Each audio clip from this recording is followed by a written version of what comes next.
Nous allons donc continuer. Alors, nous avons donc défini le moment centré d'ordre 2 qui est la variance, qui est donc l'espérance de x carré moins l'espérance de x tout au carré. D'accord? On a vu les formules de calcul de E de x et de E de x carré, c'est-à-dire le moment d'ordre 1 et le moment d'ordre 2. Donc le moment d'ordre centré d'ordre 2, qui s'appelle variance, est donc défini par cette formule. Voilà. Alors il y a une autre mesure qu'on appelle l'écart type de x, ce n'est que la racine carrée de la variance. La racine carrée de la variance s'appelle l'écart type de x. Alors, considérons l'exemple, on va essayer de calculer le moment d'ordre 1, d'ordre 2 et la variance pour le cas de l'exemple précédent. Alors, je vais montrer l'exemple précédent. L'exemple précédent, c'est celui-là. Voilà. Je suppose que j'ai une variable aléatoire réelle discrète qui peut prendre les valeurs moins 1, 0 aux racines de 3 avec les chances 1 quart, 1 demi, 1 quart. D'accord? Donc voilà ma variable, elle est résumée dans ce tableau. On va essayer donc de calculer le moment d'ordre 1, d'ordre 2 et le moment centré d'ordre 2. Alors, on commence par E de x. E de x, on a dit pour le calculer, c'est quoi? On prend les xk et on les multiplie par les pi de xk. Voilà donc la formule. Elle est là. On prend chaque xk, on le multiplie par pi de xk. Et on fait la somme. Donc si on prend ça, regardez, le premier x, x1 par exemple, il vaut moins 1. Donc moins 1, d'accord, fois 1 quart. Moins 1 fois 1 quart. Plus la deuxième valeur, le deuxième x, c'est 0, fois 1 demi. D'accord? Fois 1 demi.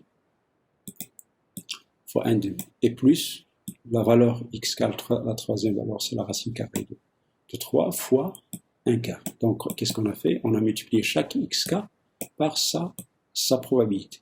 1 quart. Xk fois pi de xk. Xk fois pi de xk. Xk fois pi de xk, et on a fait la somme. Si on fait la somme, on va trouver racine de 3 moins 1 sur 4. Cette quantité-là, racine de 3 moins 1 sur 4, qu'on a trouvé, c'est une valeur qui est réelle. Ça s'appelle l'espérance de x, ou bien le moment d'ordre 1 de x. Voilà, donc c'est une quantité réelle, voilà, qu'on vient de calculer. Alors maintenant, le moment d'ordre 2, qui est l'espérance de x au carré, E de x au carré, d'accord? Ça revient, au lieu de prendre les xk, maintenant on va prendre les carrés des xk. Il faut toujours leur chance, la chance d'obtenir moins 1, plus 0 au carré, fois la chance d'obtenir 0, plus racine de 3 au carré, fois la chance d'obtenir racine de 3. C'est-à-dire qu'on va multiplier les xk au carré par les pi de xk. Pi de xk. Pi de xk.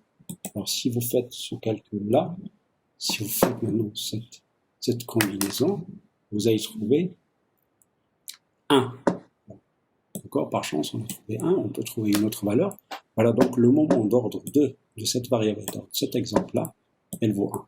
Le moment d'ordre 1, il vaut racine de 3 moins 1 sur 4, et le moment d'ordre 2 égale à 1. Alors maintenant, si on veut calculer la variance, on sait que c'est l'espérance de x carré moins le carré de l'espérance, c'est-à-dire c'est le moment d'ordre 2 moins le carré du moment d'ordre 1. Donc on va remplacer.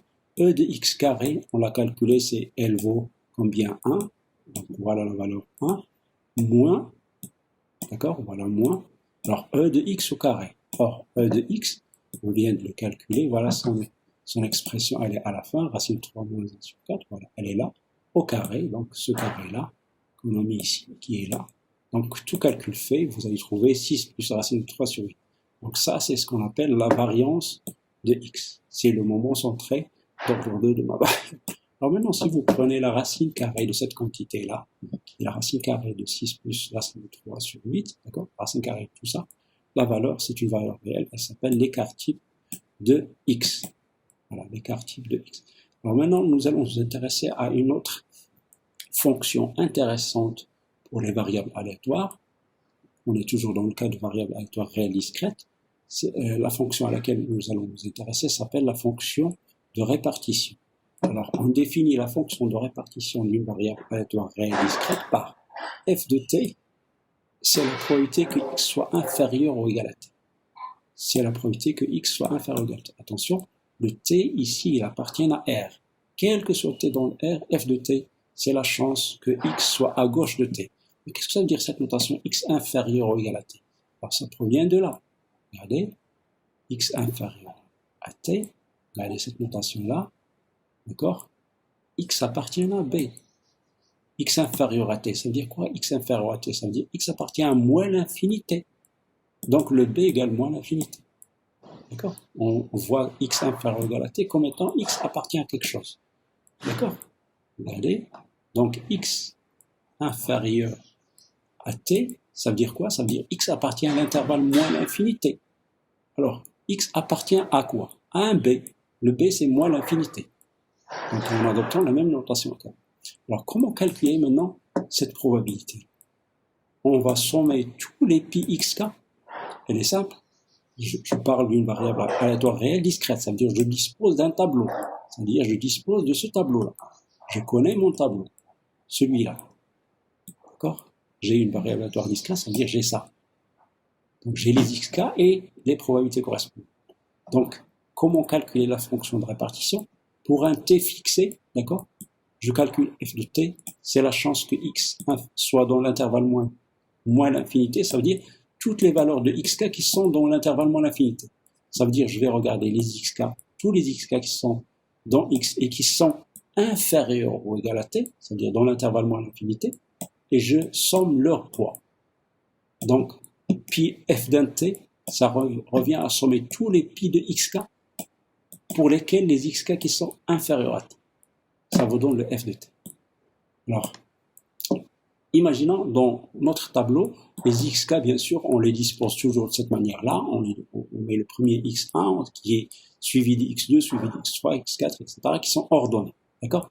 Voilà, donc j'ai mes xk dans du tableau, et en bas des xk, j'ai les pi correspondants. Pi de x1, pi de x2, etc. Alors, on va expliciter cette formule-là. Comment on calcule le f de t? D'accord? Donc, si le t maintenant, il est placé à gauche de x1, si mon t, ce t-là, je prends un t qui est plus petit que x1, n'arrive pas à x1, il est encore à gauche de x1. Mon f est nul. Pourquoi? Parce que je somme les pi xk pour les xk qui sont avant t. Il n'y a pas de x avant t. Si t est là, tous les xt sont après t.